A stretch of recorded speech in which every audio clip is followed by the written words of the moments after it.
Tout le monde dans la boutique haut de gamme se fige alors que le superviseur arrogant se place entre une cliente noire et la robe qu'elle admire.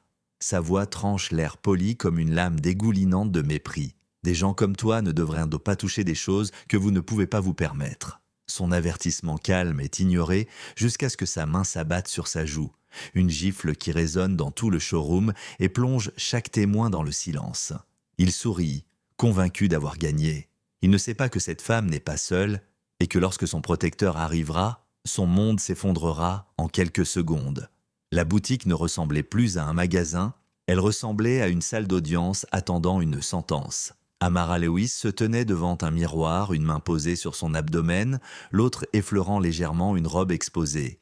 Le superviseur, Daniel Cross, se glissa entre elle et la robe comme s'il bloquait une voleuse. « J'ai dit, ne touchez pas » lâcha-t-il. « Ce n'est pas un arrêt touristique. Si vous êtes juste venu regarder, essayez un endroit dans votre budget. » Amara garda la voix stable. « Je suis ici pour acheter, pas pour me faire parler de haut. » Daniel ricana. « Avec quoi? Les rêves avec lesquels des gens comme toi entrent? Vous nous faites perdre notre temps, vous filmez tout, et vous faites comme si vous aviez votre place ici. » « Je vous ai demandé de l'aide, » dit Amara. « Maintenant, je veux parler à la personne qui vous supervise. »« Vous la regardez, » répondit Daniel s'avançant. « Et je vous dis que c'est terminé. Partez maintenant. »« Je ne pars pas, » répondit Amara calmement. « Pas avant d'avoir terminé mon achat. » Dans un geste impulsif, Daniel leva la main et la frappa en plein visage.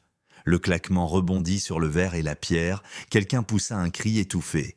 Un téléphone se leva et commença à filmer. Pendant un battement de cœur, tout s'arrêta. Amara porta la main à sa joue. Pas de larmes, seulement un souffle dur, contrôlé. Elle sortit son téléphone, composa un seul numéro. « Elias » dit-elle quand la ligne décrocha. « J'ai besoin que tu viennes. » Il m'a mis les mains dessus. La confiance de Daniel vacilla, puis il força un sourire. « Oh, allez, appelez qui vous voulez. Vous ne pouvez pas me menacer. C'est une propriété privée. La sécurité est de mon côté. »« La sécurité ?» répéta Amara. « Vous devriez espérer qu'ils arrivent avant lui. » Elle termina l'appel et s'assit calmement sur une chaise proche, une main retournant vers son abdomen. Dehors, des lumières bleues balayèrent les vitres, alors qu'une voiture de patrouille se garait. Quelqu'un avait appelé la police dès que la gifle avait retenti.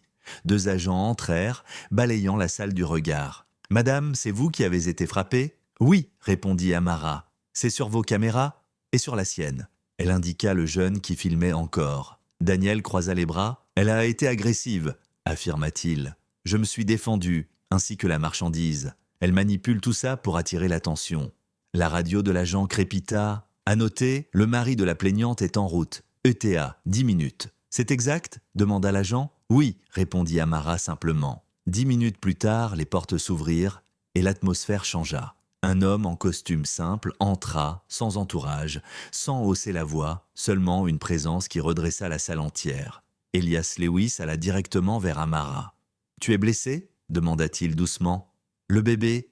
On va bien ?» répondit-elle. « Mais il m'a frappé devant tout le monde. » Elias inspira lentement, puis se tourna vers les agents. « Je porte plainte officiellement pour agression, » dit-il. « Je veux chaque seconde des enregistrements de cette boutique préservés. Personne n'édite, personne ne supprime. »« Déjà demandé, monsieur ?» répondit l'agent supérieur. « Nous avons vu assez pour savoir que c'est grave. » Daniel tenta une dernière fois de reprendre le contrôle. « Vous ne pouvez pas débarquer et commencer à donner des ordres. Vous êtes qui au juste ?» Elias le regarda, puis regarda la plaque avec son nom, revint à Daniel comme s'il fermait un dossier dont il connaissait déjà la fin. « Je suis la personne que votre siège corporate a engagée pour vous surveiller, » dit-il calmement. « Directeur de la firme de conformité qui audite toutes les marques de luxe que possède votre groupe. Et cette boutique est sur ma liste. »« Elias Lewis, » répéta l'agent. « Nous avons travaillé avec votre équipe sur les affaires de discrimination au centre-ville. » Le sourire de Daniel se désintégra. « Vous mentez » bégaya-t-il sans y croire lui-même. Elias leva son téléphone. « Non, Daniel, ce qui est mensonge ici, c'est ta façon d'inventer des règles, d'invoquer la sécurité et de décider qui mérite du respect dans cette salle. » Il regarda l'agent. « Vous aurez toutes les plaintes à son nom dans l'heure, chaque avertissement que quelqu'un a choisi d'ignorer. » L'agent acquiesça. « Nous documentons tout. Pour l'instant, Monsieur Cross, retournez-vous. Vous êtes en état d'arrestation pour agression. » Le claquement des menottes résonna plus fort que sa gifle. Daniel regarda autour de lui. La boutique, qui lui semblait autrefois être son royaume renvoyant son effondrement dans chaque surface réfléchissante. Les clients observaient, téléphone levé, la femme noire qu'il avait tenté d'humilier restait droite, indemne. Elias se tourna vers Amara. « Tu veux toujours la robe ?» Elle regarda la robe, puis le personnel, puis les agents. « Non, dit-elle, je veux que les règles changent. Je veux que chaque personne qui me ressemble puisse entrer ici, sans jamais se demander si elle a sa place. » Elias hocha la tête. « Alors c'est exactement ce qu'ils auront. » Alors que Daniel passait devant eux menotté, Amara croisa enfin son regard, sans gloire, sans cri, juste une phrase finale. « Tu pensais que j'étais personne, il a suffi d'une gifle pour découvrir à quel point tu avais tort. » Choqué par cette fin, aimez, partagez et commentez votre réaction. Quel moment vous a le plus surpris? Abonnez-vous et activez les notifications pour plus d'histoires où la dignité s'élève, l'arrogance s'effondre et la vérité frappe plus fort que l'humiliation. Vos commentaires aident ces histoires à atteindre des millions de personnes.